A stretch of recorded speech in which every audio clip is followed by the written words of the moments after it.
Classes में आप सभी बच्चों का स्वागत है। मैं आज UP BEd Hindi practice set लाया हूँ, जो यह मेरा हिंदी प्रैक्टिस सेट का दूसरा पार्ट है। और यह जो इससे पहले मैंने मुहावरे व लोकोक्तियों का प्रैक्टिस सेट 50 क्वेश्चन कराया था, और यह हिंदी का पहला प्रैक्टिस सेट है और हिंदी का दूसरा पार्ट है।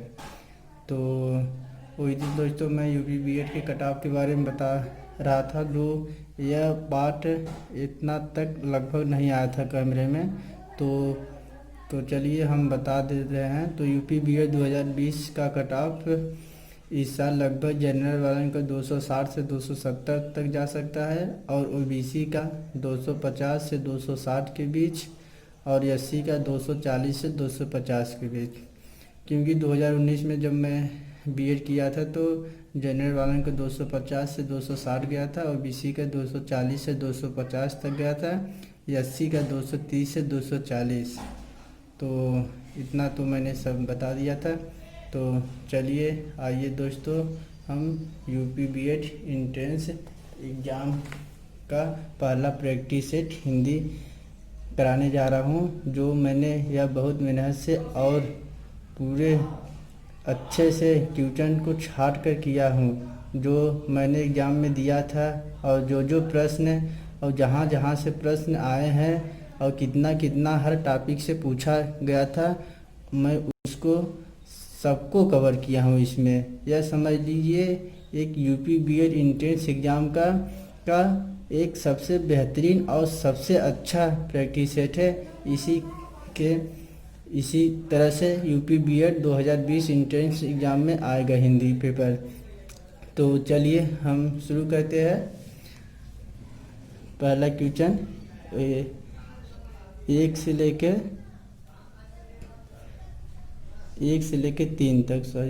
लेकर तीन तक निम्नलिखित वर्तनी की कुछ त्रुटियां हैं। 4 विकल्पों में से शुद्ध वर्तनी वाला शब्द चयन कीजिए। तो पहला वर्तनी का सही रूप कौन सा है? तो आइए देखते हैं। संबंध, और संबंध। तो इसमें सही कौन सा सेंटेंस है और कौन सा शब्द सही है? तो इसका ऑप्शन नंबर डी सही हो जाएगा। ऑप्शन नंबर बी राइट हो जाएगा। और क्वेश्चन नंबर दूसरा पाते हैं, वर्तनी का सही रूप छाटिए या चुनिए। तो पहला ऑप्शन गतिविधि और गतिविधि। तो यह बताइए आप लोग पहले कौन सा इसका ऑप्शन सही है? तो इसका ऑप्शन नंबर डी राइट हो जाएगा। क्वेश्चन नंबर तीसरा पाते हैं, वर्तनी का सही रूप नहीं है। इसमें से कौन सा सही नहीं है यह बताना है। व्यावसायिक, व्यवहारिक, व्यवसाय, व्यवहारिक। तो इसमें कौन सा सेंटेंस त्रुटि है या कौन सा नहीं है? तो यह व्यवहारिक यह त्रुटि है। तो ऑप्शन नंबर डी सही हो जाएगा। आइए क्वेश्चन नंबर चौथा पर, जो 4 से 5 निम्नलिखित वाक्यों में रेखांकित शब्दों के उचित पर्याय या पर्यायवाची शब्द चुनिए। पर्याय या पर्यायवाची शब्द एक ही होता है। तो चौथा क्वेश्चन देखते हैं। बुद्धि मनुष्य को मार्ग दिखाती है। तो इसमें देखिए पहला ऑप्शन प्रतिभा, कल्पना, हृदय, प्रज्ञा। तो बताइए आप लोग कौन से इसका राइट आंसर है? तो इसका right answer option number D हो जाएगा, प्रज्ञा माने बुद्धि। क्वेश्चन नंबर 5 पर, जंगल की आग से पशुधन की बहुत हानि हुई। तो इसका ऑप्शन नंबर ए अनिल, समीर, दावानल, कोई नहीं। तो अनिल माने यह तो पर्यायवाची हो गया, हवा का, वायु, अनिल, और यह भी समीर है हवा वायु का। और दावानल में जो जंगल में आग लगता है। तो इसका ऑप्शन नंबर सी राइट हो जाएगा। तो चलिए, तो दोस्तों आइए हम चलते हैं क्वेश्चन नंबर 6 पर। निर्देश 6 से 7 निम्नलिखित शब्दों का विलोम चुनिए। तो छठवां क्वेश्चन का विलोम बताना है। कृत्रिम, आदर्श, उचित। उचित के विलोम देखिए अनुचित होता है, कृत्रिम के होता है प्राकृतिक, अनुचित के उचित है। तो इसका यथार्थ का सबसे अच्छा विलोम आदर्श है। और यह देखिए बहुत इम्पॉर्टेंट क्वेश्चन थे, यह लगभग परीक्षा में पूछ सकता है इस बार 2020 इंटर एग्जाम में। क्वेश्चन नंबर 7 पर आते हैं उन्मूलन। इसका देखिए बहुत से लोग अवमूल्यन मार देते हैं, लेकिन दोस्तों यह आंसर नहीं होगा। विश्लेषण का विलोम होता है संश्लेषण, रोपण संश्लेषण का विश्लेषण होता है। तो उन्मूलन का विलोम रोपण हो जाएगा, ऑप्शन नंबर सी हो जाएगा, और इसका ऑप्शन नंबर बी राइट हो जाएगा। तो क्वेश्चन नंबर 8 पर आते हैं। तस्तम शब्द है, तस्तम जो संस्कृत से बना है। पहला ऑप्शन डरना, दूसरा चाह है, तीसरा सोना, ऑप्शन नंबर डी निद्रा। तो इसमें संस्कृत से कौन शब्द आपको लग रहा है? ये तो देखने से ही पता चल जा रहा है कि निद्रा यह संस्कृत शब्द है। तो ऑप्शन नंबर डी राइट हो जाएगा। तो क्वेश्चन नंबर 9 पर आते हैं। तद्भव शब्द, तद्भव शब्द अधिकांश जो हिंदी रहता है। तो ऑप्शन नंबर ए पार्थिव, दूसरा बी सहिष्णु, तीसरा निराश्रित, ऑप्शन नंबर डी बेसहारा। तो इसका देखने से ही पता चल जा रहा है कि इसका option number D is right हो जाएगा। क्वेश्चन नंबर 10 पर आते हैं। निम्नलिखित शब्दों में से पुल्लिंग शब्द चुनिए। तो सरिता, सुरसरी, कालिंदी, सागर। तो इसका पुल्लिंग सागर, ऑप्शन नंबर डी सही हो जाएगा। निम्नलिखित में से स्त्रीलिंग शब्द चुनिए। अक्षर, निसर्ग, व्योम, विद्युत। विद्युत स्त्रीलिंग है। ऑप्शन नंबर 12 आते हैं। पगड़ी उतारना का मुहावरा बताइए।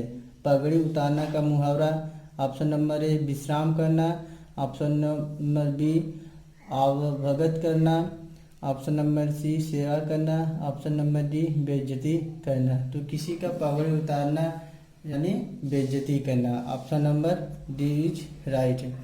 पर्वत पर कुआं खोदना। अब पर्वत पर कुआं खोदने से क्या फ़ायदा है भाई? इससे अच्छा कि जाओ खेत में कोंडार करो, तो यह क्या हो जाता है? असंभव को संभव करना, ऑप्शन नंबर बी जल की व्यवस्था करना, ऑप्शन नंबर सी वृथा परिश्रम करना, ऑप्शन नंबर डी बेसहारा को सहारा देना। तो पर्वत पर कुआं खोदना यानी व्यर्थ की परिश्रम करना, ऑप्शन नंबर सी राइट हो जाएगा।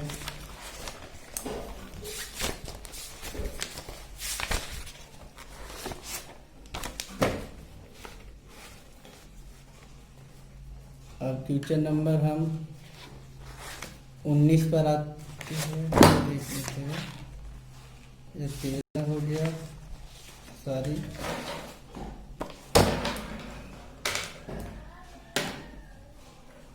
ऑप्शन नंबर 14 पर आते हैं। हाथ कंगन को आरसी क्या? आरसी मान्य होता है दोस्तों शीशा, दर्पण। तो कंगन हाथ में आ जाए तो आरसी का क्या काम? कंगन और आरसी दोनों जरूरी है। प्रत्यक्ष को प्रमाण की जरूरत नहीं है, इनमें से कोई नहीं। तो हाथ कंगन को आरसी किया, मतलब आरसी माने शीशा। तो हाथ में अगर कंगन जब पहनेंगे तो शीशा की इसमें क्या ज़रूरत है? तो इसका ऑप्शन नंबर सी राइट हो जाएगा। प्रत्यक्ष को प्रमाण की ज़रूरत नहीं है, तो ऑप्शन नंबर सी राइट हो जाएगा। शुद्ध वाक्यों को चयन कीजिए। तो इसमें आप लोगों को बताना है इसमें कौन सा वाक्य शुद्ध है। हमने खूब मौज मनाया। इसमें देखिए खूब अच्छा नहीं लग रहा है और यह गलत सेंटेंस है। हमने मौज उड़ाई, यह कुछ सही लग रहा है, लेकिन सभी ऑप्शन चेक कर लेते हैं। हमने खूब मौज मनाई, इसमें भी देखिए खूब है, इस तरह शब्द आ गया है, उपयुक्त में से कोई नहीं। तो इसका सबसे शुद्ध सेंटेंस हमने मौज उड़ाई, ऑप्शन नंबर बी राइट हो जाएगा। क्वेश्चन नंबर 15 का। ऑप्शन नंबर 16 पर, क्वेश्चन नंबर 16 पर आते हैं। इसमें भी वाक्यों को शुद्ध चुनना है। 4 लड़की पढ़ रही है। इसमें देखिए 4 क्या है, बहुवचन है, तो इसके आगे भी बहुवचन रहेगी। 4 लड़की पढ़ी है, 4 लड़की सोती है, 4 लड़कियां, देखिए लड़कियां हो गया बहुवचन, यानी ऑप्शन नंबर डी सही हो जाएगा। तो अकथनी का अर्थ है, अकथनी का अर्थ है जिसे कहना मना हो, जो कहना आवश्यक हो, जिसे कभी न कहना हो, जो कहा ना जा सके। तो अकथनी, जो कहा ना जा सके, ऑप्शन नंबर डी राइट। निम्नलिखित विकल्पों में दिए गए किस शब्द का अर्थ सही नहीं है? कृतज्ञ, एहसान मानने वाला, यह सही लग रहा है। निर्लज, जिसे शर्म न आती हो, यह भी सही लग रहा है। अनुज, अनुज माने देखिए दोस्तों होता है छोटा भाई होता है, यहाँ बड़ा भाई दे दिया है, तो कौन सा सही नहीं है? ऑप्शन नंबर सी हो जाएगा। अजय माने आप लोग जानते ही होंगे, जिसे जीता ना जा सके। सॉरी देखिए कमरा में, तो ऑप्शन नंबर डी एक बारी फिर रिपीट कर दे रहे हैं। कृतज्ञ, एहसान मानने वाला, निर्लज, जिसे शर्म न आती हो, ऑप्शन नंबर सी। अनुज, बड़ा भाई, यानी अनुज माने होता है छोटा भाई, तो ऑप्शन नंबर बी सी हो जाएगा। अजय माने जिसे जीता ना जा सके, ये तो आप लोग जानते ही होंगे। तो आइए हम क्वेश्चन नंबर 19 पर।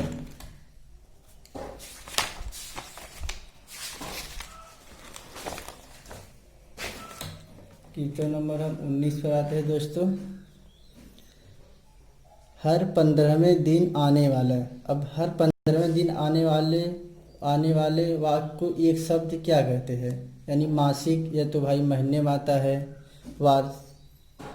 वार्षिक, या तो एक वर्ष में आता है, पाक्षिक, और यह साप्ताहिक, यानी सप्ताह में आता है।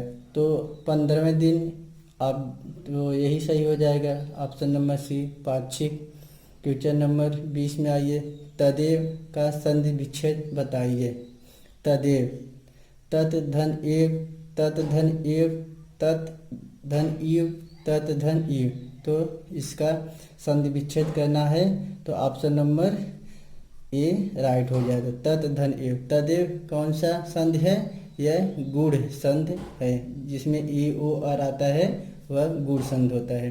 अब सदानंद, सदानंद का संधि विच्छेद बताइए। सत धन आनंद, सदा धन नंद, सत धन आनंद, सदान धन अंध, तो सदानंद का संधि विच्छेद सत धन आनंद हो जाएगा, ऑप्शन नंबर ए हो जाएगा। यह देखिए यह दीर्घ संधि है, क्योंकि सत अ आया है, इसमें आ आया है, मिलाकर आ हो जाएगा, तो सदानंद। तो इसमें देखिए पुरुषोत्तम का सही समास बताइए। पुरुषोत्तम माने पुरुषों में जो उत्तम हो। यह द्वंद्व समाज तो नहीं हो सकता है, जिसमें और आता है वह द्वंद्व समाज होता है, जैसे भाई और बहन। कर्मधारय समाज में यह तो नहीं लग रहा है, जिसमें है जो आता है। तत्पुरुष माने जो देखिए तत्पुरुष, पुरुषों में उत्तम, जैसे पाठशाला, पाठ का शाला हो गया, यह देखिए तत्पुरुष समास में आ जाता है। द्विगु समाज जो जिसमें कि थोड़ा गिनना होता है, एकाउंट, जैसे पंचवटी, त्रिभुज, जिसमें संख्यावाचक हो उसे द्विगु समाज कहते हैं। तो इसका right number option number C हो जाएगा, पुरुषोत्तम, पुरुषों में उत्तम। तो दोस्तों ऑप्शन क्वेश्चन नंबर 23, वीर पुरुष का सही समास बताइए। अब अव्ययी भाव समास, अव्ययी भाव में समाज में आता है दोस्तों प्रत्येक, प्रतिदिन, यथावत, भरपेट, और द्वंद्व समाज तो नहीं हो सकता किसी में, अथवा और आता है। बहुव्रीहि समाज किसी तीसरे ओर की ओर संकेत करता है। त्रिनेत्र हो गया, त्रिलोक हो गया, और तत्पुरुष देखिए इससे नहीं मिल रहा है, तो ऑप्शन नंबर डी राइट हो जाएगा कि यह वीर पुरुष में तत्पुरुष समास होगा। तो क्वेश्चन नंबर 24 पर आते हैं। ए आए वर्ड क्या कहलाते हैं? ऑप्शन नंबर ए नासिक। दोस्तों नासिक में आता है जो पांचवें वर्ग होता है अड़ अड़ और न म अड़ इंग जो आता है नासिक, जो पांचवें अंक जो नाक के द्वारा बोला जाता है उसे नासिक की वर्ड कहते हैं। और मूर्धन्य मूर्धन दोस्तों ये ट वर्ग के अंतर्गत आता है, जैसे ट ठ ड ढ अड़।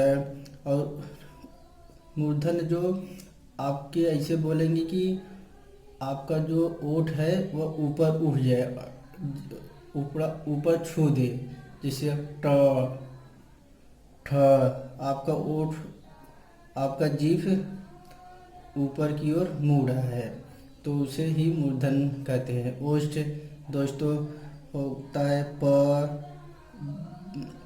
फ ब भ म। और कंठ तालब, कंठ तालब ये होता है ए और ऐ। तो दोस्तों इसका ऑप्शन नंबर डी राइट हो जाएगा। अब क्वेश्चन नंबर 25 पर आते हैं। अल्पप्राण वर्ड कौन से है? अ आ क ग थ ध फ भ। तो इसका right answer option number B हो जाएगा। यह अल्प प्राण है दोस्तों। अल्प प्राण, महाप्राण, सघोष, अघोष यह सब एक दो क्वेश्चन पूछा जाता है, तो यह आप लोग अच्छी तरह से पढ़ लीजिएगा। अब दोस्तों क्वेश्चन नंबर 26 पर आते हैं। विनय पत्रिका की भाषा है, अब देखिए ब्रज भाषा है कि अवधी है कि भोजपुरी है कि मैथिली है। तो यह विनय पत्रिका किसके द्वारा लिखा गया है? यह तुलसीदास की रचना है और यह ब्रज भाषा में लिखा गया है। ऑप्शन नंबर चलिए दोस्तों क्वेश्चन नंबर 27 पर आते हैं। रामचरितमानस की रचना किस बोली में की गई है? अवधी, ब्रजभाषा, कन्नौजी, बघेली। तो यह रामचरितमानस अवधी में लिखा गया है, तो ऑप्शन नंबर ए हो जाएगा। ये भी तुलसीदास द्वारा लिखा गया है। तो क्वेश्चन नंबर 28। आधी रात का समय का एक शब्द बताइए। एक शब्द भी वाक्यांश के लिए एक शब्द के अंतर्गत आता है। वाक्यांश के लिए एक शब्द एक ही होता है। तो आधी रात का समय का वाक्यांश के लिए एक शब्द ऑप्शन नंबर ए सरवरी, विभावरी, निशा, निषीध। तो इसका राइट आंसर निषीध हो जाएगा। क्वेश्चन नंबर 29 पर आते हैं। जिस पेड़ के पत्ते झड़ गए हो उसके लिए एक शब्द बताइए या वाक्यांश के लिए एक शब्द बताइए। परपड़ा, अपड़ा, पत्रहीन, अपत। तो इसका ऑप्शन नंबर राइट डी हो जाएगा। Question option number D. पत्रहीन मत मानना दोस्तों। पत्र मतलब वो पत्र होगा जो लेटर वेटर लिखते हैं, या पत्रहीन होता है, लेकिन बहुत लोग इसी को मार देते हैं। तो दोस्तों क्वेश्चन नंबर 30 देखते हैं। पेट की अग्नि को क्या कहते हैं? दावागिन। दावागिन दोस्तों होता है जंगल में जो आग लगता है उसे दावागिन कहते हैं। बड़वाग्नि, बड़वाग्नि माने होता है दोस्तों जो समुद्र के भीतरी में जो उसका ताप होता है उसके बड़वाग्नि, जिससे पानी खौलने लगता है, उबलने लगता है, गर्म हो जाता है, वह समुद्री के भीतरी भाग में होता है। और जठराग्नि माने पेट के जो शारीरिक ताप होता है उसे जठराग्नि कहते हैं। और मंदाकिनी माने दोस्तों पाचन शक्ति का कमजोर होना। तो इसका right answer option number C हो जाएगा। जठराग्नि, पेट की अग्नि। अस्थाई भाव की कुल संख्या क्या हो? अस्थाई भावों की संख्या दोस्तों 9, 10, 11 और 12। तो अस्थाई भावों की कुल संख्या 11 होती है, यानी ऑप्शन नंबर सी हो जाएगा। क्योंकि दोस्तों रस भी 11 होते हैं जैसे हम श्रृंगार रस का स्थायी भाव रति, हास्य रस का स्थायी भाव हास्य, करुण रस का स्थायी भाव शोक, वीर रस का स्थायी भाव उत्साह, रौद्र रस का स्थायी भाव क्रोध, भयानक रस का स्थायी भाव भय, विभत्स रस का स्थायी भाव घृणा या जुगुप्सा, अद्भुत रस का स्थायी भाव विस्मय या आश्चर्य, शांत रस का स्थायी भाव निर्वेद, वात्सल रस का स्थायी भाव वात्सल्य रति, भक्ति रस का स्थायी भाव अनुराग होता है। तो यह दोस्तों 11 होता है। अब देखिए शांत रस का स्थायी भाव क्या होता है। अभी दोस्तों हम बताए शांत रस का स्थायी भाव निर्वेद होता है। Option number D. यह 32 नंबर का क्वेश्चन था। और आगे दोस्तों क्वेश्चन नंबर 33 पर, जब मैं था हरि नहीं, अब हरि है मैं नहीं। यानी जब मैं था तो भगवान नहीं थे, अब हम है तो भगवान नहीं है। सब अंधियारा मिट गया, सब अंधकार हो गया, जब दीपक देखा माही, जब मैंने दीपक को देखा। यानी दोस्तों दीपक कहीं भी जलता है, दिया कहीं भी जलता है, वह हमेशा शांत रहता है, यानी साथ में। ये नहीं कहेगा कि जब दिया जल रहा है, दीपक जला है कि तुम चले जाओ, मैं तुमको प्रकाश नहीं दूंगा। तो ऐसा कुछ बात नहीं है। तो इसलिए दोस्तों यह रस शांत रस हो जाएगा। क्वेश्चन नंबर 34 पर आते हैं। चौपाई के प्रत्येक चरण में मात्राएं होती है। तो दोस्तों चौपाई में 16 मात्राएं होती है। यह मात्रिक सम छंद है। इसमें 4 चरण होते हैं और प्रत्येक चरण में 16 मात्राएं होती है। इसलिए option number C right answer हो जाएगा।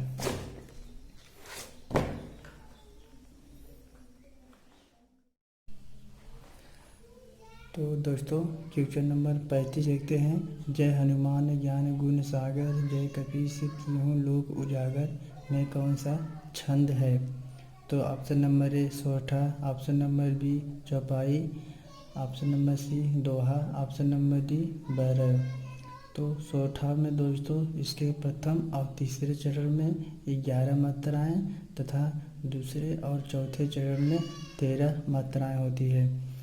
और चौपाई में दोस्तों यह एक सममात्री छंद है। इसमें 4 चरण होते हैं और प्रत्येक चरण में 16 मात्राएं होती है। दोहा दोस्तों यह सोरठा का उल्टा होता है।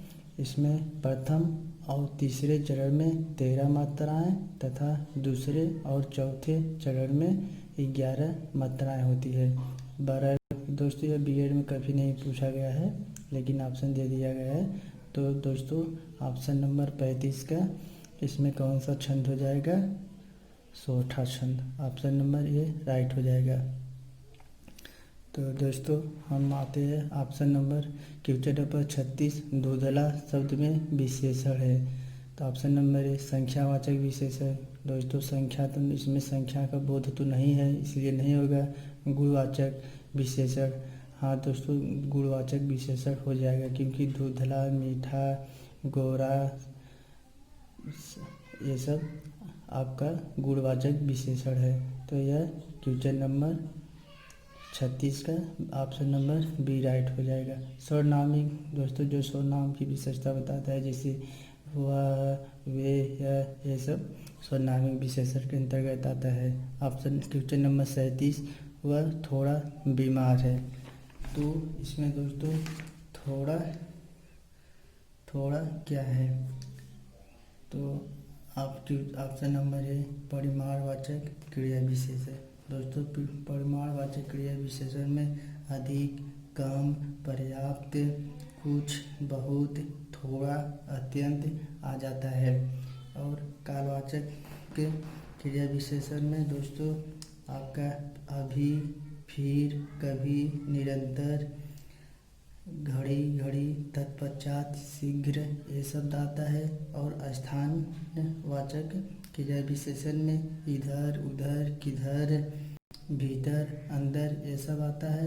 और रीतिवाचक क्रिया विशेषण में दोस्तों जल्दी, धीरे, एकाएक, अचानक ये शब्द आता है। तो दोस्तों वह थोड़ा बीमार है, थोड़ा इसमें परिमाणवाचक क्रिया विशेषण है, तो इसका ऑप्शन नंबर ए राइट हो जाएगा। क्वेश्चन नंबर 38 देखते हैं दोस्तों। भारतीय संविधान की 8वीं अनुसूची में शामिल भाषाओं की संख्या है। यह तो दोस्तों सिंपल है, सभी लोग जानते हैं, 14, 15, 18, 22। एक option number 22, option number D के सही हो जाएगा। 8वीं अनुसूची में 22 भाषाएं होती है। क्वेश्चन नंबर 39, हिंदी प्रदीप के संपादक कौन थे? बालकृष्ण भट्ट, प्रताप नारायण मिश्र, प्रेमचंद, निराला। तो दोस्तों नहीं दिखाई दे रहा है। 39 देख लेते हैं क्वेश्चन एक बार फिर से दोस्तों। हिंदी प्रदीप के संपादक कौन थे? बालकृष्ण भट्ट, प्रताप नारायण मिश्र, निराला, प्रेमचंद। तो इसके लेखक संपादक बालकृष्ण भट्ट है। ऑप्शन नंबर ए हो जाएगा। क्वेश्चन नंबर 40 देखते हैं दोस्तों। सरस्वती पत्रिका के संपादक कौन है? प्रेमचंद, महाप्रसाद द्विवेदी, रामचंद्र शुक्ल, भारतेंदु हरिश्चंद्र। तो सरस्वती पत्रिका के संपादक इसके महाप्रसाद द्विवेदी है। तो दोस्तों 40 क्वेश्चन पूरा हो गया है। तो आइए दोस्तों क्वेश्चन नंबर 41 पर। हिंदी का पहला उपन्यास किसे माना गया है? हिंदी का पहला उपन्यास किसे माना गया है दोस्तों? ऑप्शन नंबर ए चंद्रकांता, परीक्षा गुरु, त्रिवेणी, नूतन ब्रह्मचारी। तो हिंदी का पहला उपन्यास परीक्षा गुरु को माना गया है। ऑप्शन नंबर बी सही हो जाएगा। क्वेश्चन नंबर 42 देखते हैं। सूरदास के गुरु कौन थे? आप लोग बता दिए गुरु दोस्तों। सूरदास के गुरु कौन थे? रामानंद, मध्वाचार्य, रामदास, वल्लभाचार्य। तो सूरदास के गुरु वल्लभाचार्य थे। ये रामानंद गुरु दोस्तों कबीरदास के गुरु थे। क्वेश्चन नंबर 43, पूस की रात के रचनाकार है? प्रेमचंद, निराला, शिवपूजन सहाय, जयशंकर प्रसाद। तो पूस की रात की रचना मुंशी प्रेमचंद ने लिखा है। क्वेश्चन नंबर 44, प्रेम सागर की रचनाकार है? सदल मिश्र, प्रेमचंद्र और लल्लूलाल, सुंदर दास। तो दोस्तों प्रेम सागर की रचनाकार लल्लू लाल है। ये बहुत इंपॉर्टेंट क्वेश्चन है, इसको दोस्तों सही से याद कर लेना। क्वेश्चन नंबर 45 पर आते हैं। व्यक्तिवाचक संज्ञा कौन है? व्यक्तिवाचक संज्ञा बताना है इसमें दोस्तों। व्यक्तिवाचक संज्ञा वो होता है जो किसी विशेष व्यक्ति वस्तु को बोध होता है। जैसे आप बताइए ऑप्शन नंबर ए गाय, पहाड़, यमुना, आम। तो दोस्तों इसमें कौन सा सबसे विशेष है? तो दोस्तों यमुना, क्योंकि दोस्तों यमुना तो एक ही है, न कि 2 यमुना नदी है।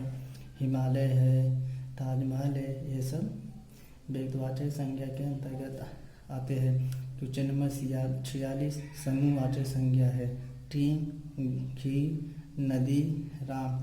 तो इसमें दोस्तों समूहवाचक संज्ञा जो समूह का बोध होता है, जहाँ सब लोग एकत्र होते हैं।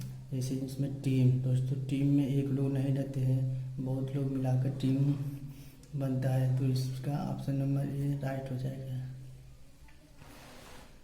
क्वेश्चन नंबर 46 देखते हैं। क्वेश्चन नंबर 47, निश्चयवाचक सर्वनाम है दोस्तों। इसमें निश्चयवाचक सर्वनाम क्या है? क्या? यह तो दोस्तों प्रश्नवाचक हो गया। कुछ, ये तो दोस्तों आपका हो गया परिमाणवाचक सर्वनाम। कौन, यह तो दोस्तों प्रश्नवाचक ये भी हो गया। यह दोस्तों आपका निश्चयवाचक सर्वनाम है, तो इसलिए ऑप्शन नंबर डी राइट हो जाएगा। क्वेश्चन नंबर 248 देखते हैं। सदाचार में उपसर्ग है? सत्य, आचार। तो सदाचार में उपसर्ग दोस्त सत्य है, यानी ऑप्शन नंबर ए राइट हो जाएगा। क्वेश्चन नंबर दोस्तों 49 देखते हैं। 49, लड़का पेड़ से गिरा में कौन सा कारक है? संप्रादान कारक, द्वितीयक, को के हित में बताता है। कर्म कारक, कर्म भी कर्तान्य कर्म को, इसमें भी को का बोध कराता है। अपादन में दोस्तों जहाँ किसी वस्तु या चीज़ से अलग हो जाता है उसे अपादान कारक होता है। करण दोस्तों जिसे करण में दोस्तों में और पर होता है, इसमें किसी साधन का बोध होता है, उसमें करण कारक का प्रयोग होता है। तो दोस्तों लड़का पेड़ से गिरा, यानी दोस्तों लड़का पेड़ से अलग हो गया, यानी अपादन कारक आ जाएगा। तो ऑप्शन नंबर सी सही हो जाएगा। अब दोस्तों लास्ट क्वेश्चन 50, बनियाइन में कौन सा प्रत्यय है? दोस्तों बताना ई या आइन आनी। तो आप लोग बताइए दोस्तों बनियाइन में कौन सा प्रत्यय है? बनियाइन में दोस्तों आइन प्रत्यय है। ऑप्शन नंबर सी हो जाएगा। तो दोस्तों हमने आज यूपी बीएड एंट्रेंस एग्ज़ाम 2020 का पहला हिंदी प्रैक्टिस सेट कराया हूँ 50 क्वेश्चन, जो दोस्तों बहुत इम्पोर्टेंट क्वेश्चन है और लगभग इसी तरह से पेपर में क्वेश्चन आएगा। और दोस्तों मैं यूपी बीएड 2019 का पेपर दिया हूँ, इसलिए दोस्तों इसी तरह से पेपर आया था। और दोस्तों मैंने बहुत मेहनत से इसको छाट कर बहुत ढूंढ कर प्रश्न लेकर हर जगह से बनाया है कॉपी में। तो दोस्तों आप लोगों को अच्छा लगे तो लाइक शेयर और सब्सक्राइब कीजिए, ताकि दोस्तों मैं और अगला वीडियो बना सकूं, जिससे आप लोगों को परीक्षा में बहुत मदद मिले और आप लोगों को सरकारी कॉलेज मिल सके। तो दोस्तों आप लोगों को वीडियो देखने के लिए धन्यवाद।